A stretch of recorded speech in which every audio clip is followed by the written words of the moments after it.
Kasunod ng engkwentro sa pagitan ng mga sundalo at NPA sa Davao City, ayaw pang umuwi ng ilang residente sa kanilang mga bahay sa takot na madamay. Mas hinigpitan naman ng lokal na pamahalaan ang seguridad sa apektadong barangay bilang pag-iingat. Makibalita tayo kay Sheila Vergara Rubio ng GMA Davao.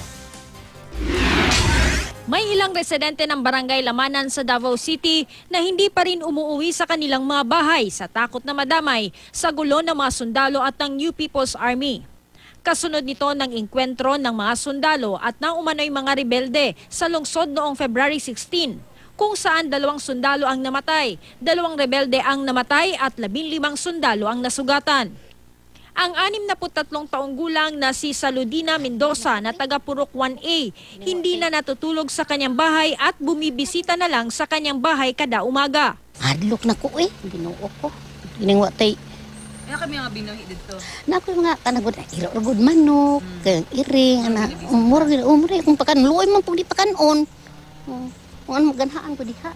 Ayaw naman ng umuwi ng iba gaya ng pamilyang magsasakang si Bobby Kuskus. Abi man ako kay transformer rin buto ba kay pareha tong truck diya ni Escobilya na kuan. Natumba. Di sige pa mig ginana sa atsal sus tingala mig paka man. Oh. Dagan-dagan dahil.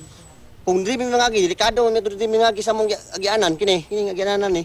Dito mis pangpang agi umod dai mis kung sawa lagi. Ang iba namang lumikas, ayaw manatili sa evacuation centers tulad ng mga gym at paaralan na nakarinig daw ng pagsabog ng mangyaring engkwentro noon. Dili sila nangatulog dili sa din kay mas delikado og tugnaw. Sudya sila sa mga nearby nga mga building nga bakante ug uban nakisaka sa mga balay-balay. Inakyat ng GMA News ang bukining bahagi ng barangay kung saan hinihinalang nagtago ang mga rebelde. Pero sabi ng may-ari ng lupa, hindi naman nila napansin ang mga rebelde. Wala may damage sa kuha nga side pero purisyo lang sa mga tao.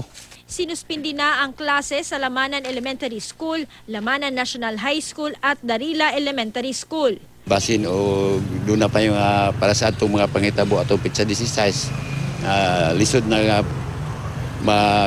matrap ang mga bata sa ilang paglakaw at lagyo mga mga bata sa eskwelahan. Mas pinaigting ang seguridad sa barangay.